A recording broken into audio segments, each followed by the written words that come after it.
Vous êtes donc toujours sur Studio Kalita et ce matin, notre premier invité, c'est le Rav Chaim Amselem. Rav Amselem, bonjour. Merci d'être avec nous ce matin dans le studio de Studio Kalita. Bonjour, bonjour. Et vous êtes là pour nous parler de votre participation dans un congrès premier de ce genre en tout cas, puisque c'est le premier congrès israélien pour le judaïsme et la démocratie qui va se tenir à partir de ce soir avec une soirée de gala qui aura lieu à Jérusalem, et puis demain avec toutes sortes de conférences et de panels, avec un panel à lequel vous allez participer. Nous allons en parler dans quelques instants. Mais ma première question que j'ai envie de vous poser, est-ce que judaïsme et démocratie, c'est compatible ? C'est vraiment une bonne question parce que apparemment le judaïsme et la démocratie ne sont pas toujours avec un trait d'union, mais je pense que notre rôle, nous, surtout les rabbinim, qu'on veut bien sûr vivre dans un monde ouvert et démocrate, de trouver le moyen de rendre la religion, le judaïsme, la Torah, les mitzvot très proches de la démocratie au maximum, sans faire un choix de mettre la démocratie avant le judaïsme. Je précise, judaïsme et démocratie. Alors, justement, ce congrès a pour but d'essayer de faire un lien entre les différentes tensions qui existent dans la démocratie israélienne, les différents clivages, entre les différentes parties de la population israélienne. C'est pour ça qu'on va trouver des rabbinim comme vous, mais aussi des personnes qui sont des personnes plus libérales. Vous pensez que c'est quelque chose à laquelle on peut arriver, c'est d'arriver à régler ces tensions, justement, entre les différentes populations de la société israélienne? Après plus de 70 ans de la création de l'État d'Israël, je pense qu'on est arrivé à une période avec un grand danger pour le monde juif, pour le judaïsme, en Eretz Israël, et pas qu'en Eretz Israël, mais dans le monde entier. La question de l'assimilation, la question de l'intégration dans le judaïsme, de l'entrée du judaïsme, nous met face à une situation qui devient impossible et terrible. On est conscient aujourd'hui que bientôt on approche 500 000 personnes qui sont en Israël, qui sont montées par le biais de la Chok HaShvut, la loi du droit du retour, et qu'ils ne sont pas juifs et qu'ils s'assimilent tous les jours, qui se marient. Donc il faut, d'après vous, trouver une solution pour ces personnes. On est obligé de trouver une solution. Si on ne trouve pas une solution... C'est une bombe à retardement. C'est peut-être même plus grave que ça. On est en train de créer, dans le monde juif, une catégorie qu'on n'a jamais connue. L'Israélien, qui n'est ni chrétien ni islamiste, et qui n'est pas juif, qui se sent juif, qui parle hébreu, qui s'intègre dans la vie quotidienne israélienne, qui, la majorité des cas, porte des noms de familles juives. Qui fait l'armée, souvent. Qui fait l'armée, et qu'il n'est pas juif. Et on le montre du droit, on lui dit non, tu n'es pas de nous. Et on crée chez lui un antagonisme terrible, et même une haine. Et après, on se demande pourquoi. On voit toutes ces manifestations pour l'ouverture des magasins Shabbat, chose qui n'existait pas chez nous, et des genres de combats qui sont ridicules et qui n'ont pas... Normalement, ça ne devait pas se passer de cette façon. Bon, on ne peut pas repousser une population énorme et lui dire « Non, tu n'es pas des nous », mais on t'obligera à suivre ce qu'on veut. Ça veut dire, si tu veux te marier, tu ne peux pas te marier parce que tu n'es pas juif, mais tu ne peux pas te marier aussi d'une autre façon où tu voudrais te marier. C'est ridicule. Si on vit dans un monde nouveau, un monde où on veut vivre d'une façon libre et démocratique, on ne peut pas continuer dans cette situation.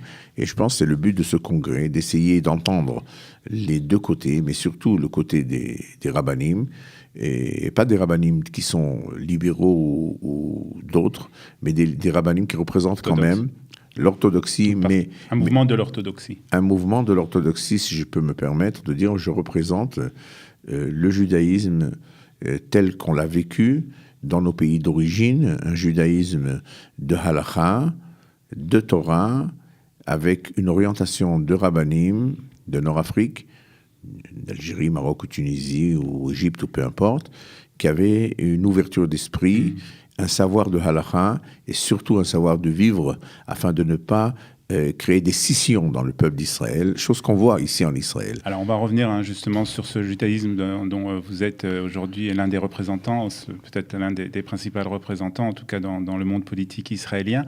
Mais je voudrais revenir un peu justement sur ces tensions. Il existe plusieurs sujets. Il y a le sujet du Shabbat que vous avez abordé, il y a le sujet des conversions qu'on va aborder dans quelques instants, le sujet aussi du mariage pour certaines parties de la population. Vous pensez qu'il est possible, dans tous ces sujets et dans d'autres sujets, de trouver une solution entre les différentes parties de la population ? J'en suis sûr et certain.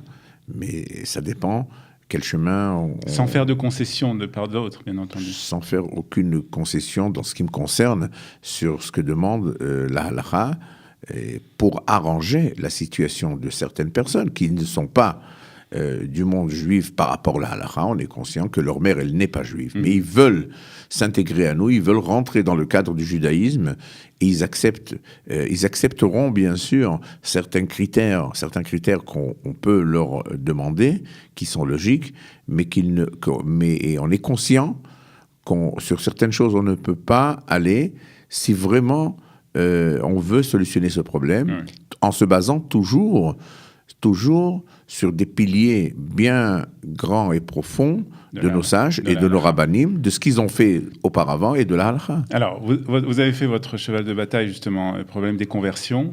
Vous allez d'ailleurs participer dans ce congrès qui va avoir lieu donc, à Tel Aviv lundi à un panel sur mi-Yehudi, qui est juif, donc, et est-ce que les conversions sont obligées d'être des conversions orthodoxes ?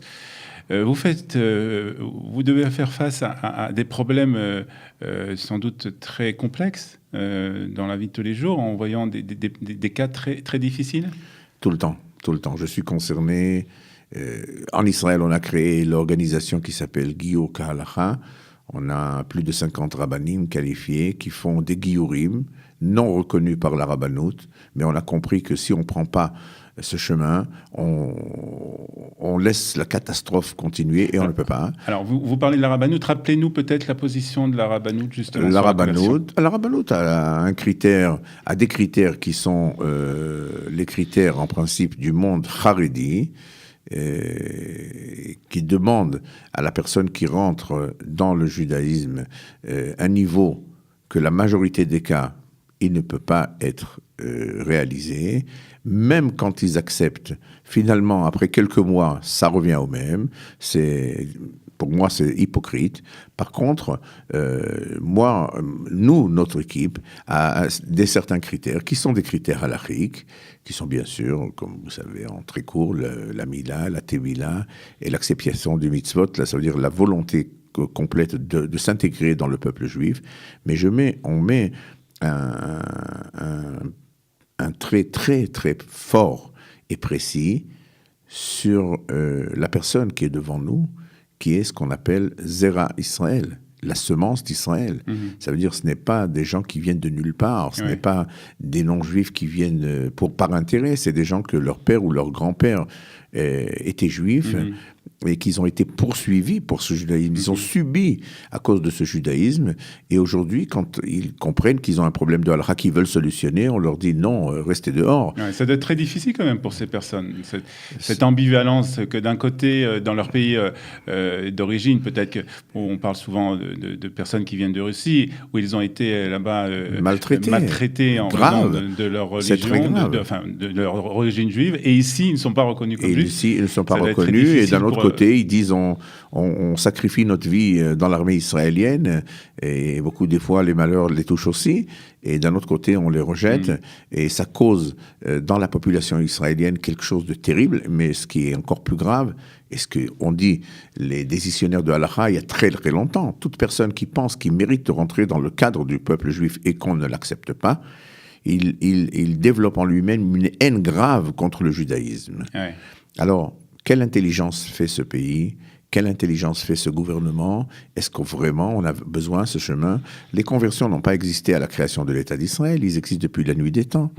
Nos rabbinim ont traité des sujets dans leurs livres depuis toujours, et ils ont su trouver le moyen de savoir qui vraiment veut s'intégrer au peuple juif, qui vraiment va quitter s'il avait une autre religion.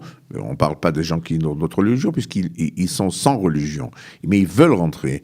Et on essaye de voir la moitié du verre qui est pleine et pas la moitié du verre qui est vide. Chose qu'aujourd'hui, la rabbanout a fait un fiasco total. Puisque de toute façon, même les 1200 personnes par an qu'ils arrivent à faire intégrer dans le peuple juif, après quelques mois, ils lâchent tout. Alors c'est tout une vision qui est dans la grande erreur. On a l'organisation qui s'appelle Giyuka Halacha en Israël. On aide que les Israéliens. Et moi, j'ai d'autres organisations où je travaille aujourd'hui au Brésil pour les Bene Anoussim, les descendants des Maranos et les Conversos, et en même temps pour solutionner des problèmes des rabbins en Italie ou en France, qui ont compris que le consistoire français est devenu l'ombre de la rabbanout en Israël et qui ne peut vraiment pas résoudre le problème.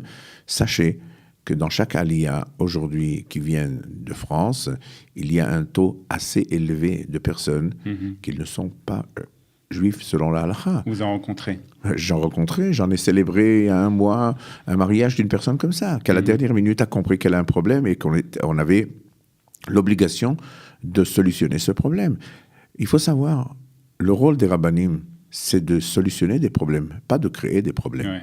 Et malheureusement, en ce moment, nous, on a pris des décisions de ne pas regarder à droite et à gauche, de trouver des solutions. Alors, on va revenir un peu à ce congrès auquel vous allez participer. Il y a une longue liste de participants. Donc, comme je vous ai dit, il y a des hommes politiques, des chefs de parti, etc. Et puis, il y a aussi, bien entendu, des rabbanim. Vous en faites partie. Il y a aussi le Rav Benilo, je crois, et d'autres rabbanim.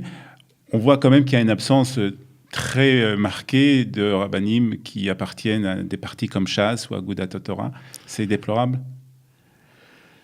Je vais vous expliquer. Si on parle du parti Shas, que moi-même j'étais député pendant 7-8 ans, et je l'ai dit quand j'étais dans le Shas, et bien sûr quand j'ai sorti du Shas.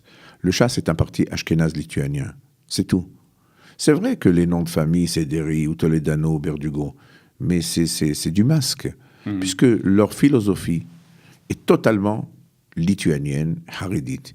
Ils n'ont pas la capacité de comprendre qu'aujourd'hui, on doit sortir de cette coquille et de donner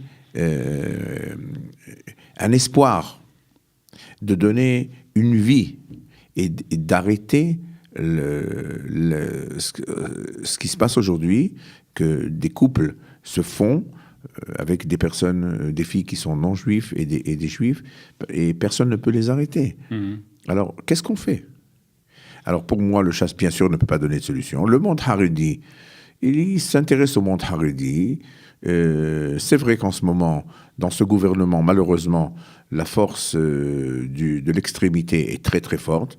Et les résultats, on les voit. Ouais. Est-ce qu'il y a moins de haine dans le pays ou plus de haine ? Regardez ce qui se passe.